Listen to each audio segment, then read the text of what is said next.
Jedi Generals, for better or worse, were a staple of the Clone Wars, and their command of units of clone troopers was one of the most important defining factors of the entire conflict. We've talked about cases in the past where Jedi Generals, clone liaisons, and the units under their command made excellent teams, and we've discussed the opposite as well. For many people, this sparks a rather reasonable question.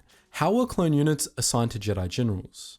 Just before we get into the video, guys, I want to take a quick moment for another little update on Amino. So as some of you know, I've had this channel for over 3 years, and you guys have been what's kept me going. Now, I have a lot of ideas that don't always fit on my YouTube channel, and this is where Amino's story feature comes in. And I watched some of the stories on the app and it felt really different than anything else on YouTube. Like, people were spending more time creating them, but they were just as fun and quick as anywhere else.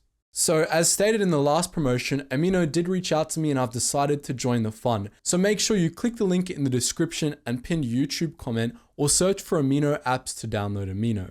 Find my stories by searching Geetsly's on the app, and make sure to follow me and click the bell to know when I'm posting new videos. Just like YouTube, every time you watch my videos, you'll be supporting me. So if you like my videos on YouTube, it's a simple and free way to keep me creating.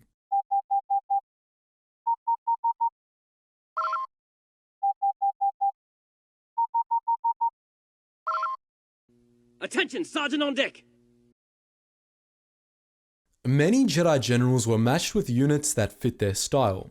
Obi-Wan Kenobi, for example, was a rather good fit for the 7th Sky Corps, and especially considering Commander Cody. There were, of course, unmitigated disasters as well, as in the case of Quinlan Vos being paired with Commander Fey and his unit. Most cases fell somewhere in the middle. For example, while Ki-Adi-Mundi didn't mesh all that well with Commander Picard and the Galactic Marines, they worked well enough together for this not to be a problem. So how did each of these cases happen? I'm afraid the answer's kind of boring, even if it does make sense. Clone units were assigned to Jedi Generals through pure random chance. There was no involvement from the Jedi Council, no interference from Darth Sidious, no deliberately good or bad pairings. It was all entirely random. Of course, there was a limited degree of modularity, as Jedi did, for example, select their clone liaisons, and they were able to mix and match clones to shape their unit into something more akin to what they would like, if they had the know-how. But for all of these cases, good or bad, the pairing was random, all save for one. This exception is the 501st Legion, and really, this should be no surprise at all. The 501st was essentially custom built for Anakin Skywalker, and they meshed well together, well enough that Skywalker continued to use his personal Legion during his time as Supreme Commander of the Imperial military.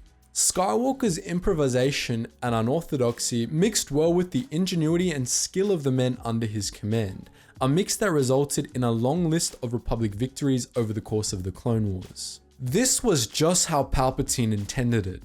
Palpatine wanted Anakin to be the star of the Clone Wars, the hero of the Republic, praised by the HoloNet for winning battle after battle, and so Palpatine set him up to succeed. The 501st was assembled by Palpatine himself, designed to be an elite unit that would work well with someone of Skywalker's command style. As we said in an earlier video, this command style had plenty of flaws, and Anakin's time as commander under Obi-Wan Kenobi showed these flaws through his work with non-501st units. See the Battle of Jabim, for instance. In giving Anakin an elite unit designed to mesh with him, Palpatine hoped that Anakin would come to develop a record that far outshone all of the other Jedi Generals, and ultimately he did.